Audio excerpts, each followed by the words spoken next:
of Ndoni, chargé d'affaires in the permanent mission of Nigeria to the United Nations, and following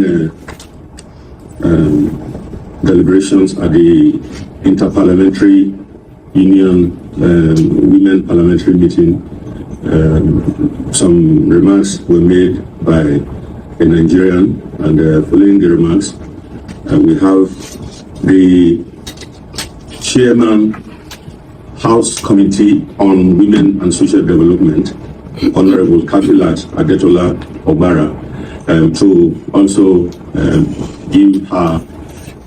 make her remarks with regards to the comments that were made on the floor of the parliamentary meeting. So I will hand the floor over to Honorable Kafilat to make her remarks. Thank you. Thank you very much. Distinguished delegates from all over the world, I have been mandated by the Nigerian National Assembly to present a response to Senator NATASHA Akpabio's speech delivered yesterday in the 69th session of the United Nations Commission on the Status of Women. In response to the call by the President of the Inter Parliamentary Union, IPU, Right Honorable Tulia Axen, to hear both sides of the matter, I have received a letter from the Nigerian Senate in my capacity as the chairman of the House Committee on Women Affairs and Social Development of our Parliament in Nigeria, and the parliamentarian representing Nigeria at this conference. But before I present the position paper of the Senate, I would like to reaffirm that Nigeria's unwavering commitment to the principles of justice cannot be overemphasized, to due process and to the protection of and fundamental human rights. As a nation, we recognize the gravity of sexual harassment and acknowledge the necessity of addressing such allegations with all sense of responsibility. Such allegations demand a thorough, impartial, and transparent investigation. At the same time, we must ensure that fairness is upheld for all individuals involved and that justice is neither predetermined nor one-sided. Nigeria remains firmly committed to upholding women's rights and combating gender-based violence through strong legal frameworks and institutions. Our parliament and judiciary continue to undergo reforms to strengthen these efforts. The ongoing legislative initiatives seek to address historical imbalances in women's representation in our parliament, including the reserved seats bill and other crucial proposed constitutional amendments aimed at safeguarding the rights and privileges of women. These efforts underscore our commitment to fostering a more inclusive and equitable political space.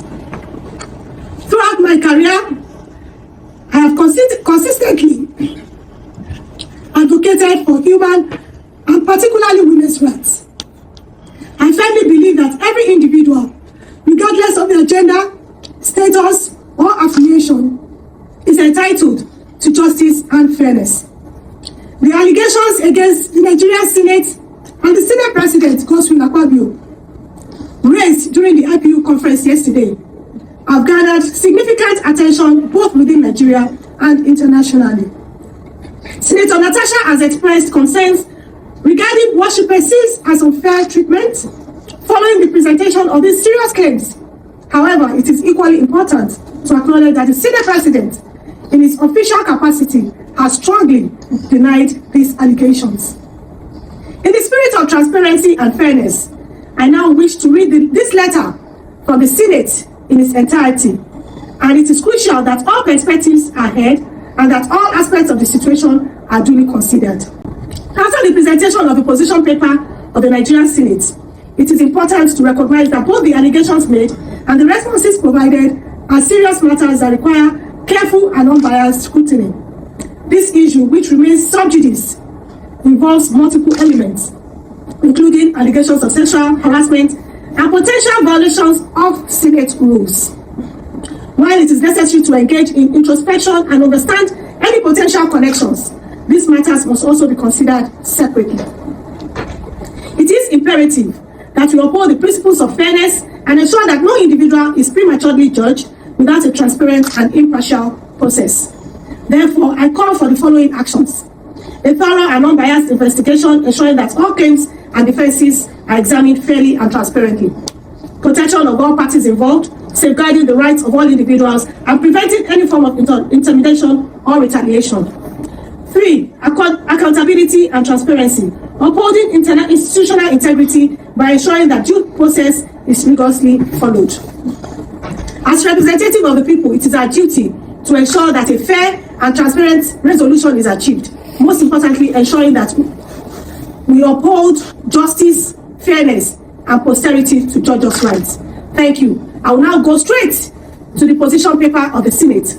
And the next voice you'll be hearing from here will be the voice of the Senate leader of the Senate, Senator Akpabio National, CON, the leader of the Senate, Federal Republic of Nigeria. Senator NATASHA was suspended for gross misconduct and unruly behavior, and not as a result of allegation of sexual harassment or assault. The authority of the Senate of the Federal Republic of Nigeria firmly rebukes the deliberate misinformation and false narratives being circulated by certain media organizations regarding the six-month suspension of Senator NATASHA Akpabio. Let it be unequivocally stated that Senator Udwaha was suspended solely for a persistent act of misconduct, blatant disregard for the provisions of the Senate Standing Orders 2023 as amended, and gross indiscipline, nothing more, nothing less. This is still the voice of the leader of the Senate. It has come to the attention of the Senate that some media reports are attempting to falsely suggest that Senator Udwaha's suspension was due to allegations of sexual harassment. This is completely untrue, misleading, and a calculated attempt to distort the facts.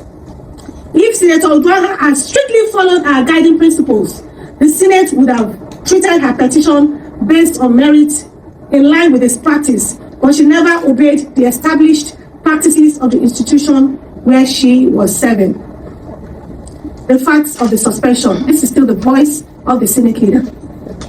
Senator Udwaha's suspension was a decision of the committee of the whole Senate, following the submission of a report by the chairman of the Senate Committee on Ethics and Privileges. The report found her guilty of violating sections 6.1 and 6.2 of the Senate rules and recommended her immediate suspension. The disciplinary action was a response to her repeated violations of legislative decorum, including 1. Refusing to sit in her assigned seat during plenary on the 25th February 2025, despite multiple pleas from the leadership and other ranking senators, an act of open defiance and disorderly conduct. 2. Speaking without being recognized by the presiding officer in clear violation of parliamentary practices and procedures on the 25th February 2025. 3. Engaging in unruly and disruptive behavior, obstructing the orderly conduct of Senate proceedings. 4. Making abusive and disrespectful remarks against the leadership of the Senate. 5. Defying and refusing to comply with the summons of the Senate Committee on Ethics and Privileges mandated to investigate cases of misconduct. These actions represented a direct challenge to the authority of the Senate and a violation of the Senate Standing Orders 2023 as amended, that govern the business of the Senate and the conduct of its members. The disciplinary measure was therefore necessary and justified to restore order and uphold the integrity of the Senate of the country's foremost democratic institution. This is still the voice of the leader of the Senate. On the petition and allegations, contrary to the false claims being circulated, Senator Udwaha was not suspended for making any sexual harassment or for submitting a petition. Her petition was rightfully discountenanced because it failed to meet the clear and established procedural requirements for submitting petitions to the Senate.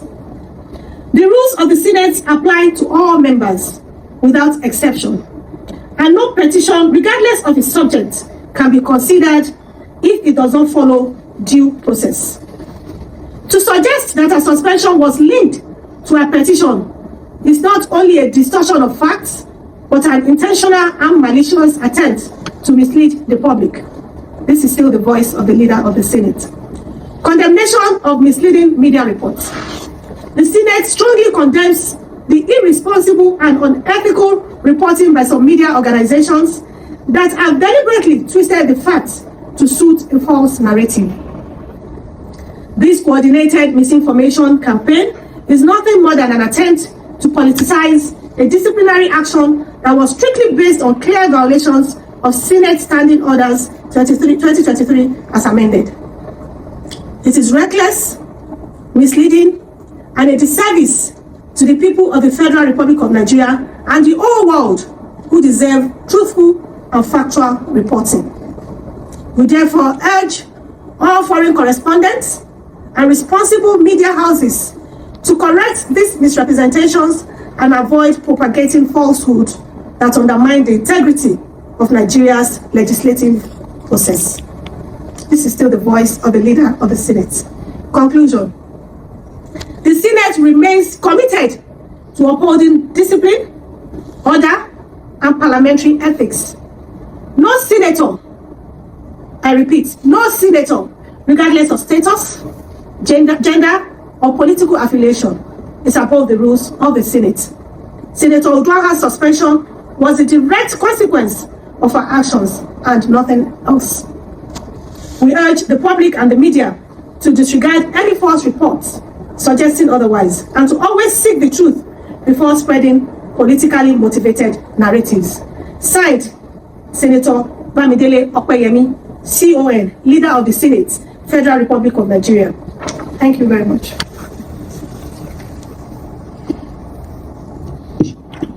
Thank you very much, colleagues, for listening. I think at this point, I don't know, members of the press will have anything, questions to ask before we call it a day. I see no